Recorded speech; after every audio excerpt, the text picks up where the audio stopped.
Hey everyone, welcome to Resilience Unravelled.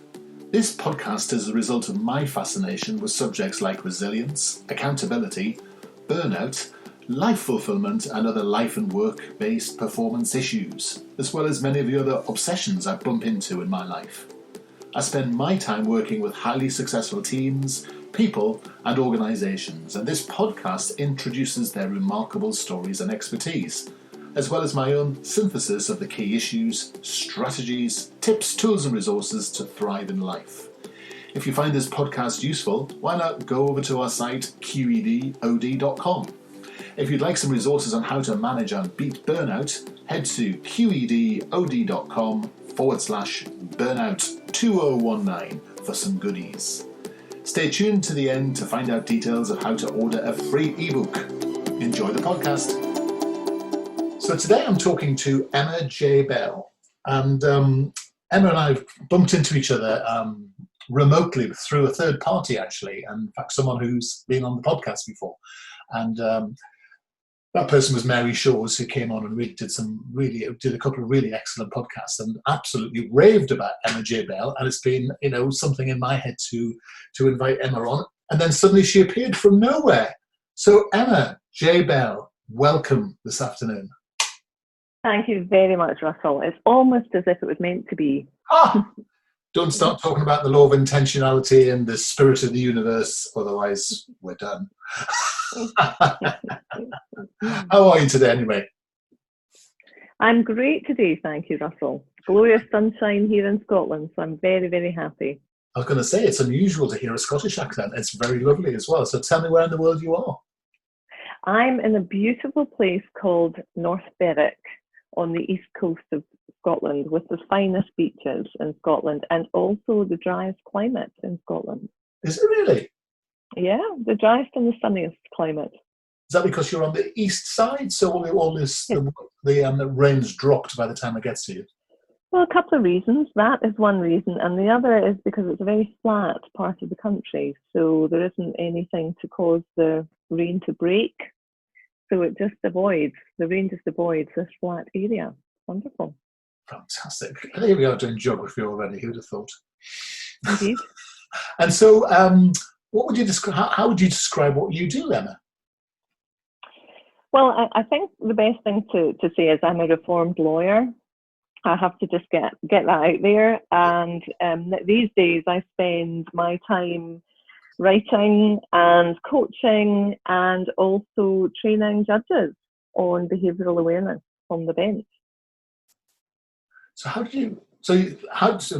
that's fascinating. We've had a couple of lawyers and judges on this program, on this podcast. So I saw that, yeah. Yeah. So tell me more about that.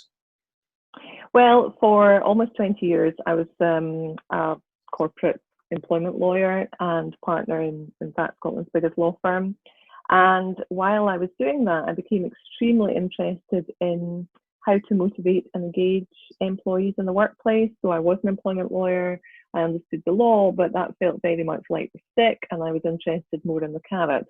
And so while I was a partner in a law firm, I set up a whole leadership development program, having studied the psychology of behaviour, done a qualification, and from there trained the employment lawyers in my team to deliver the content that we were creating. And our clients loved it because they were getting employment lawyers who understood about the legal framework, also understanding about the psychology of motivation and how to lead from a perspective of engaging and motivating staff. And as I say, I did that for a very long time until around 10 years ago when I resigned as a partner in the law firm to do much more leadership work, more coaching work, to write my first book.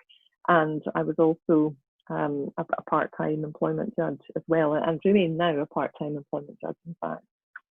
And then I got into, I thought, well, this self-awareness is really important for a whole number of people, including judges. And one of my passions is that every user of a court or tribunal in the UK should feel like justice has been done. And as you may know, the research says that has more to do with the process that people encounter through the court than it does with the actual outcome. And I'm privileged enough to do a lot of work with judges throughout the UK on delivering procedural justice in the courts and tribunals. So it seems a big step from there to where you are today, which is, are you a full-time writer, or are you still Yeah, doing? so I spend about half my time writing and half my time coaching and speaking. That's essentially how I spend my life now. So how did you? What was the motivation to go into the world of writing then? Because that's a particularly tortuous world, isn't it? And one that Oh, a lot of people feel that they're equipped to do, but very few make it, don't they? Oh, well, see, I love it. Russell, let me just say for your listeners, if you've ever had to write a lengthy judgment after a 20-day hearing in court, then writing a book is heaven compared to that. Especially when you write a book about a topic such as, fulfilling your personal potential and resilience, a topic that I'm really passionate about and have been all my life, then it's heaven, especially if you have a publisher who's, supporting you all the way, and a terrific editor who helps with that. So writing is just my joy. It's my sandpit. And the reason why I wrote my first book was because I could only coach one person at a time. Yes. And I wanted to make, and you'll appreciate, you'll understand that, I know, with the work that you do. And I was frustrated because I could only have about 20 to 25 coaching clients at any one time, and I had a waiting list. And I wanted to put in book form the approach that I was taking to coaching so that it could reach so many more people. And that has been, I have to say, I'm very lucky, that's been hugely successful. So that was my motivation for writing my first book. And tell me about the first book. What was in it? What was it about? Well, the first book's called The True You, and it essentially looks at how we develop conditioning throughout our life. And it looks at the neuroplasticity of the brain and how we can change the neural networks so that we develop new habits and tell ourselves new and more empowering stories. So I know that lands right in the middle of a lot of what you do, and so that we fulfill our personal potential. And that book I'd very much like to give your listeners a free download of, actually, who are listening to this podcast. If that's available just now on my website for a short period of time. But that was my focus, and that's very much the basis of my coaching, that if people want to change and they believe change is possible, then they can change, but they really need to understand how their brain works and how it's been wired to produce the thoughts and feelings that they currently have, and Yes. the steps that they can take to rewire. There's a few books that sort of tend to take this approach, and I was minded of Joe Dispenza, who's sort of written a book. And have you two bumped into each other? Do you? Yes. Have you written independently of each other, or have you sort of lent on each other in any way? Well, written independently of each other, but I think Joe Dispenza and his scientific approach, you can imagine, as a lawyer, I have a very dominant left brain, and so I very much look for logic in the way in which I coach and the way in which I develop my speeches or do my training with the judges. So I have to say that's the thing that most attracts me to the work of Joe Dispenza, and I've met him a couple of times, because he does take a science-based approach to the work that he does, largely. So that appeals hugely to me, and that's the feedback I've had about my first book, actually, that it's very logical, it's easy to understand, and I know that my coaching clients, once they understand how the brain works, they really feel motivated to make the changes because they can see that those will work. Yeah, I very much take the same approach as well. I think people need to understand the physiology so they understand actually what to do with it, and actually how much your physiology is, how much your values, your attitudes, your thoughts depend on that sort of small lump of stuff between your ears, and understanding it is the secret to it in terms of looking after it as much as anything else. I agree. I know you talk a lot about that, so I agree wholeheartedly.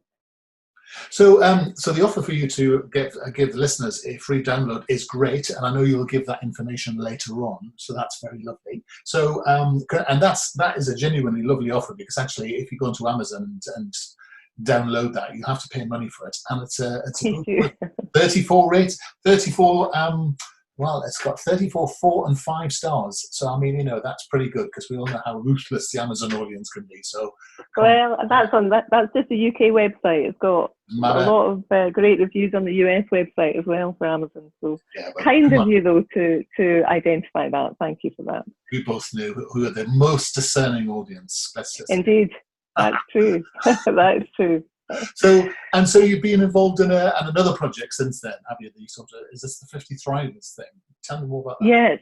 Yes. So this, I think, has been probably the most impactful piece of work I've done in my life. I travelled over 35,000 miles to interview 50 ordinary people like you and I who had faced different kinds of adversity and trauma. But the one thing they all had in common, Russell, is that they were thriving. So we had a psychological definition of thriving, as you would expect. So in the sense that they had bounced forward from the trauma, they hadn't just bounced back. So they had grown as a consequence of the trauma and were living very positive and fulfilled lives despite the trauma and adversity.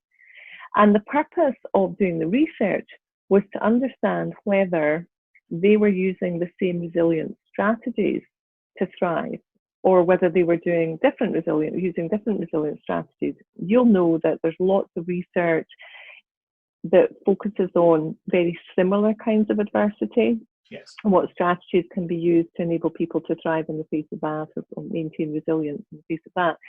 But certainly myself and Paul Hannum, who's the psychologist on the project, he and I could not find any research that had been done on drastically different kinds of adversity. So I gave up my salaried judicial post with its final salary pension scheme, and off I went around the world to interview these 50 incredible people. And what I found was that there are essentially 9 resilience strategies that each of the thrivers consistently credited for their ability to thrive. And so I started applying them systematically in my own life, and I thought I was thriving, but I just can't believe what a difference these things have made to me on an individual level, and then I obviously apply them in my coaching practice as well, and they've really helped others. So you found 9 strategies, and I'm guessing of those 9, some of those would be used most frequently, and some of those would be most effective. So, are you able to give us a bit of a sense of what those things might have been? Happily, very happily. So, I think the one that would serve for most of us as a foundation won't come as any surprise, but that was self-care. But it was a very particular approach to self-care. It's the idea that we deliberately take steps to look after our mental, our physical, and our emotional well-being, that we come to life with a very clear view that I matter, not I only matter when everything else is done, but that I matter, and that I matter most in the sense that if I look after my own physical, emotional, and mental well-being, I'm better able to serve others. So that came through very, very strongly in the research. So it's not just about food and exercise and so on. It's about how we think of ourselves, how we accept ourselves, how we set boundaries in relationships, how we ask for what we need, the kinds of habits and rituals that we develop in our lives.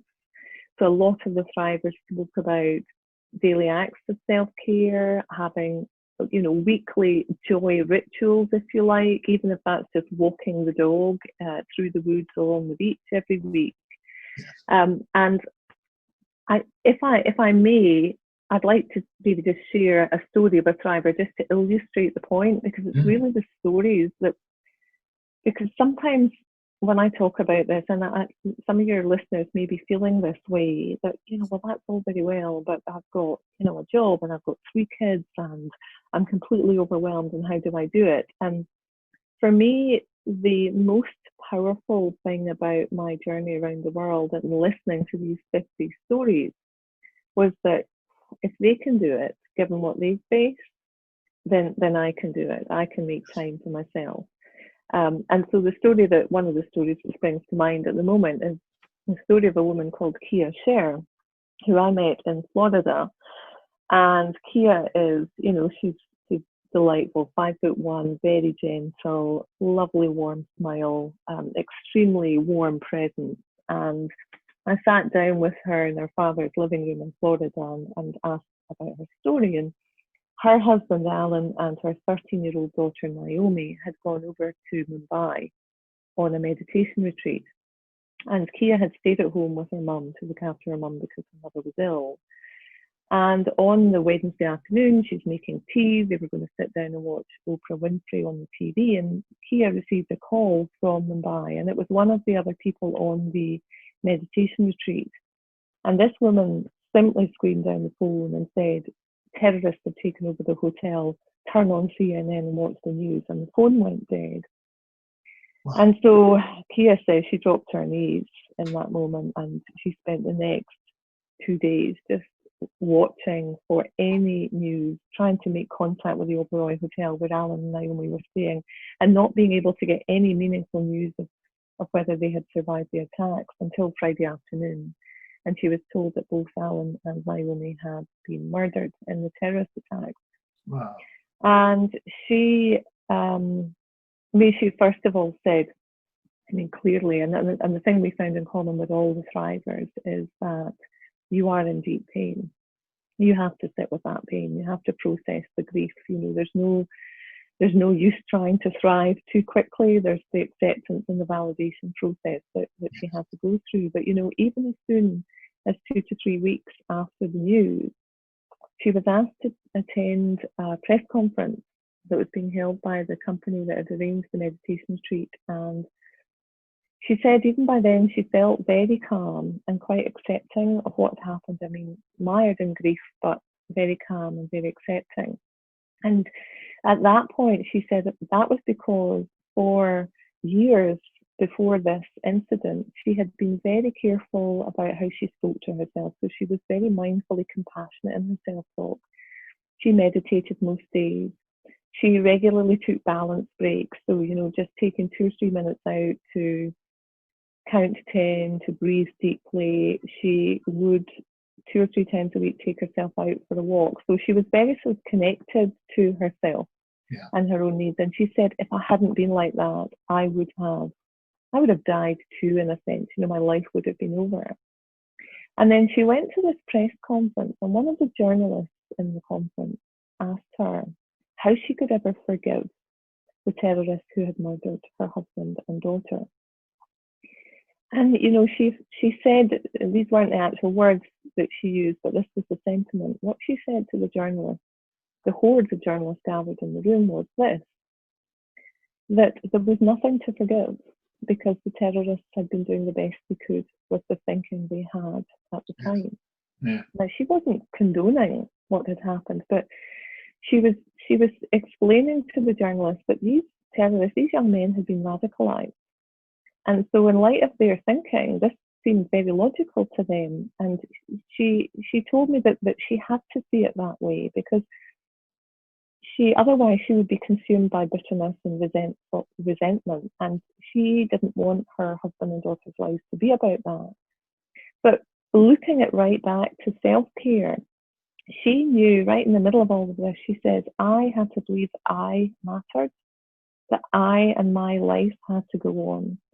And that really began in those days of the darkest grief, with knowing that I mattered, even though I'd lost the dearest people in my life, and forcing myself to continue with the rituals, like going out, like meeting people, like sleeping as much as I needed, like talking to myself compassionately, you know, if I was hurting, to sit with the hurt. And she is a huge inspiration to me, Russell, because I think if she can think that and have so much attention on her own needs in that situation, then I can do it with my weekly work, and I can do it with all of the obligations that I face. I think that's fascinating, and we in our own model talk about this idea that you have to build capacity in the good times to be able to have the resilience you need in the times when you need to be able to, you know, weather the storm of life, whatever is thrown at you. And I think and I don't think people consciously or mindfully enough really think about that capacity building, think about that self-care. As you said, take a breath, learn those ways of thinking, because they're not not usual ways of thinking about the world. So you really have to ingrain them in the good times so you are ready. And I find that fascinating. And it's an interesting sort of mindset about thinking about those people in that way, because we do have a tendency to sort of blame the end point, don't we? We talk about millennials as being, people who are not resilient. They're not capable of doing this, that, and the other, but they've never been brought up to. And we sort of judge the people who've had to live through a context as being somehow the perpetrators of what's bad against us, rather than seeing the context in which those people exist. Mm-hmm. So yeah, I think that's a very relatable story, isn't it? I think so, and that's why I love this journey, because so many of us haven't faced the worst ordeal, and so we view resilience from a fairly restricted prism, and or through a fairly restricted lens, until we are hit. And so we don't, in a sense, see the benefits of building in the capacity and the rituals that allow us to be our best selves. And this work for me is very much about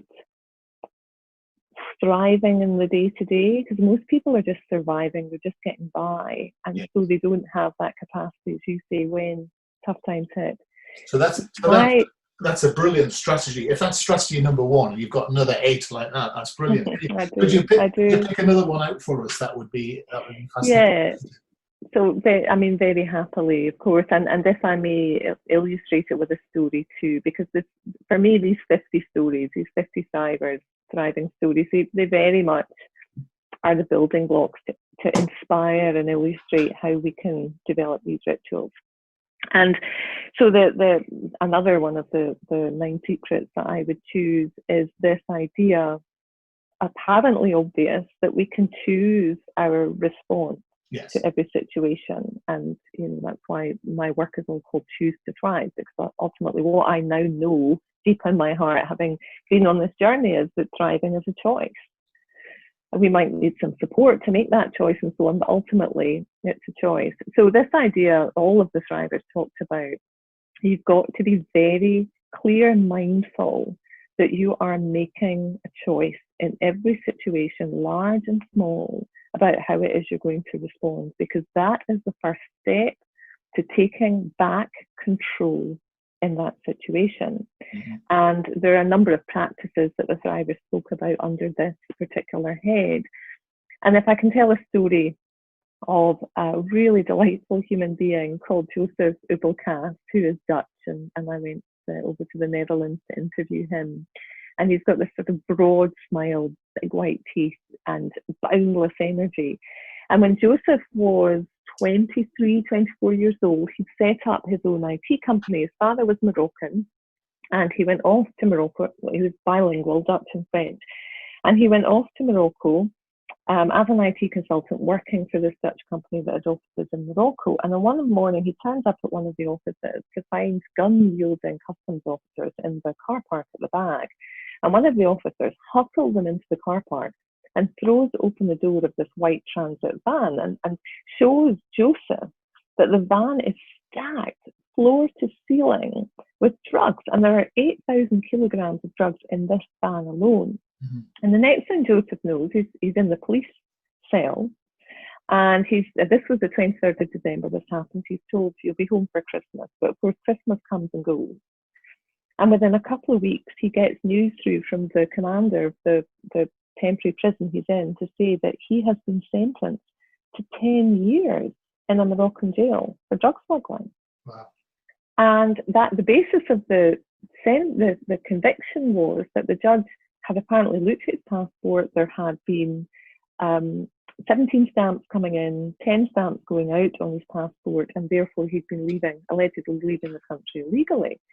And Joseph said, but that's not true. And his mother, who was in the Netherlands, tried much harder to get the Dutch authorities involved. And sure enough, on the passport, there were 11 stamps coming in, 10 stamps going out, exactly the right amount for a man who's not yet left the country. Yeah. And so an appeal was lodged, and Joseph was present at the appeal, and it was conducted in Arabic. But The judge at the appeal said, I uphold your grounds of appeal. You're right about the stamps on your passport, but what I don't uphold is that your sentence should be reduced or vacated. So you are still sentenced to 10 years in a Moroccan jail. And 24-year-old Joseph is standing listening to this, and he said to me, Emma, my world just fell apart. I knew I'd already been in the Moroccan jail. I know what they're like. They're called sardine cans. There are 20 inmates per cell. They have to lie head to toe with cockroaches and rats and filth, and they get, non-nutritious meals fed to them. And I mean, it's just an assault on your dignity. But he said, even though my world was falling apart, at the time I still knew that the one thing I had was choice. The one thing I had was to be able to decide that they would not take my dignity away. And I made that decision. I made that choice as I was being told that I was going to be sentenced to 10 years for a crime I didn't commit. And he is my poster boy for choice personally, on a personal level, because I think if Joseph can in that moment have the presence of mind to say the one thing that no one can take away from us is choice, it's the one thing we can control, too, then I can choose my response when I get a difficult email to deal with, or when I'm faced with behaviour that I find particularly challenging, that I can hang on to that idea of choice. And every single one of the thrivers identified that too. And it's one of the challenges in resilience, isn't it, to help people understand that if they don't think they can make that choice, they've already made a choice not to be resilient.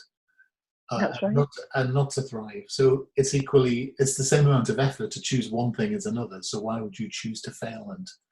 And it's because people get very bent out of shape about the language we use in accountability terms and adult terms, that we lose this ability to have a sort of a grown-up conversation with people about not just that they can make a choice, but how to make that choice.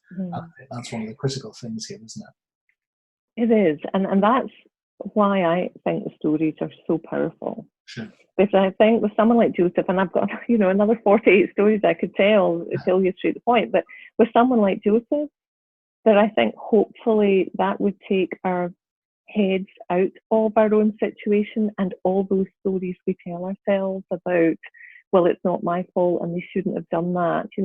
Those things that prevent us from taking responsibility, from being accountable, are the stories about why this shouldn't have happened. And I think when you get such a startling story as that, I find it arresting personally. Yes. And it's able to put my own challenges in context and to inspire me to really understand what choice is, but inspire me to choose too. Yes. You're absolutely right. And of course those two things come together, don't we?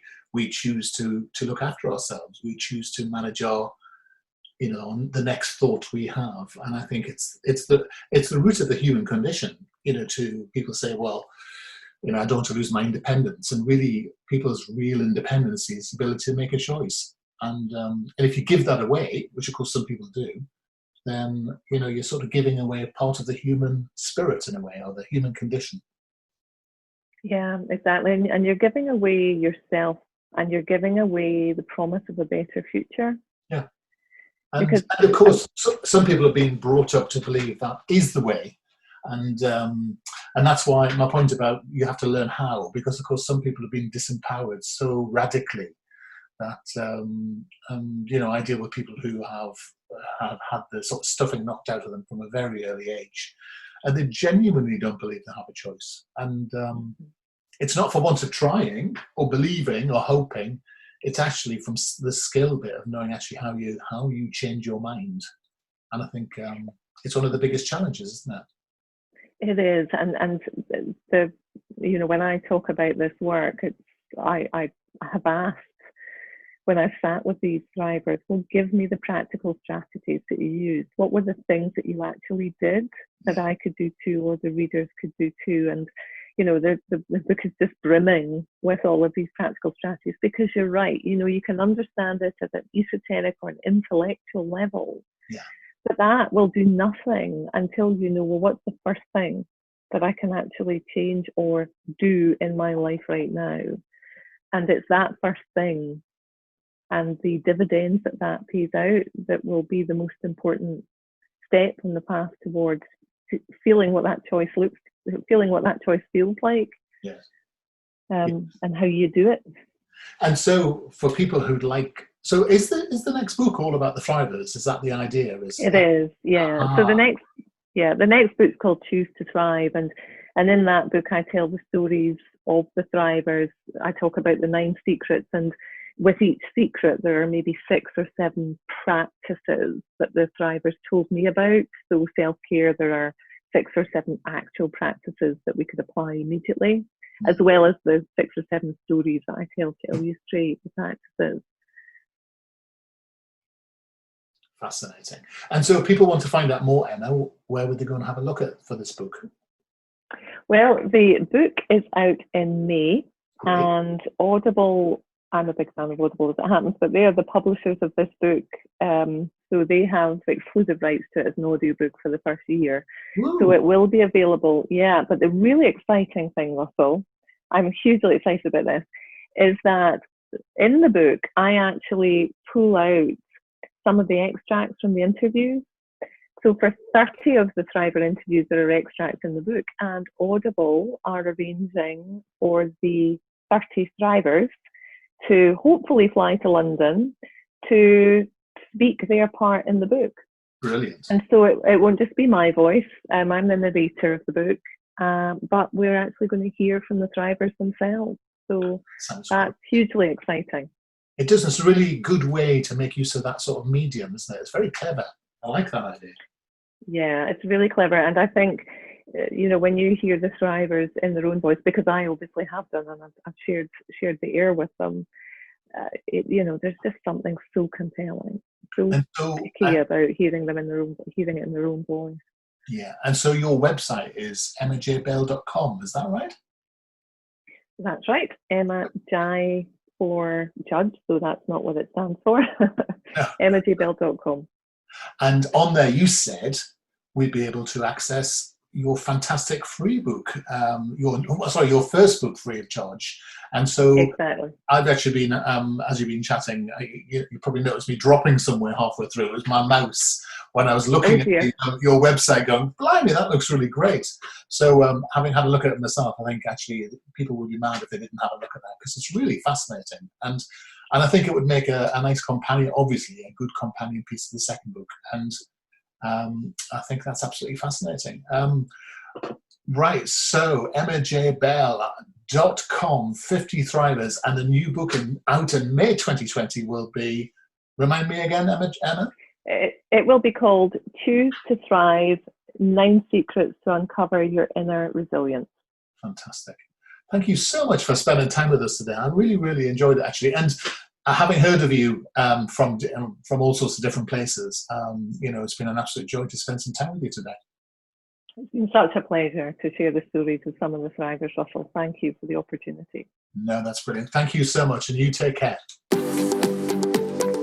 Thanks for listening today. You can go to our site qedod.com/podcasts and subscribe to hear other titles in our series. Or you can contact us at info@qedod.com to hear and find out more about tough love, leadership, accountability, resilience and burnout. You can go to our site qedod.com/burnout2019 to hear and get access to a load of resources to help you manage and fight burnout. And you can go to qedod.com/free ebook to hear more about the fundamentals of resilience. Until the next episode, keep on thriving.